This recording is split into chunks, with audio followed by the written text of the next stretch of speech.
ক্ষমতার চেয়ারে বসতে রাজি কিন্তু রাষ্ট্র বদলাতে নারাজ।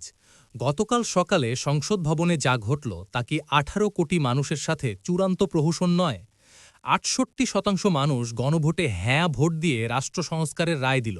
অথচ নির্বাচনে বিজয়ী দল সেই রায়কে বৃদ্ধাঙ্গুলি দেখিয়ে জুলাই সনদকে যেন ডাস্টবিনে ছুঁড়ে ফেলল। এমপি হিসেবে শপথ নিতে তাদের কোনো আপত্তি নেই, কিন্তু দেশ সংস্কারের প্রশ্নে কেন তারা পিছু হটলেন?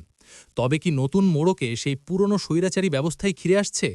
জামায়াত এবং এনসিপি কি এই বেইমানি মেনে নেবে, নাকি রাজপথ আবারও রক্তে রঞ্জিত হবে? গতকাল সকালে বিএনপির স্থায়ী কমিটির সদস্য সালাউদ্দিন আহমেদ হাতে একটি সাদা ফর্ম উঁচিয়ে বললেন, সংবিধানে নাকি সংস্কার পরিষদের কোনো কথা নেই, তাই তারা শপথ নেবেন না। অথচ জাতি বিএনপির কাছে জানতে চায়, এই সংবিধানে কি ডক্টর ইউনূসের অন্তর্বর্তীকালীন সরকারের কথা লেখা ছিল? তখন তো সংবিধানের দোহাই দিয়ে নির্বাচন বয়কট করেননি। যখন ক্ষমতায় যাওয়ার সুযোগ এলো তখন সংবিধান ঠিক আছে, আর যখন রাষ্ট্র সংস্কারের সময় এলো তখন আপনারা আইনের দোহাই দিচ্ছেন। নির্বাচনের আগে হাসিমুখে যে জুলাই সনদে আপনারা সই করেছিলেন, আজ সেটাকে অস্বীকার করা কি শহীদদের রক্তের সাথে বিশ্বাসঘাতকতা নয়? এই একটি সিদ্ধান্তের মাধ্যমে রাজনীতির মাঠ আজ স্পষ্ট দুই ভাগে বিভক্ত হয়ে গেল।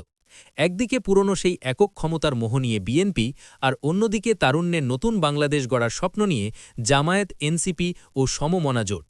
বিএনপি ভেবেছে পুলিশ আর প্রশাসন হাতে থাকলে সব দমন করা যাবে, ঠিক যেমনটা হাসিনা ভেবেছিলেন।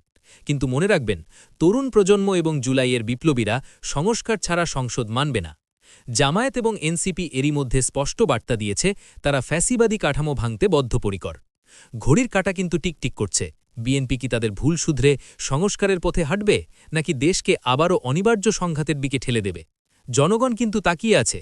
৫ই অগস্টের পর পাওয়া স্বাধীনতা কি রক্ষা পাবে, নাকি ক্ষমতার লোভে তা হারিয়ে যাবে?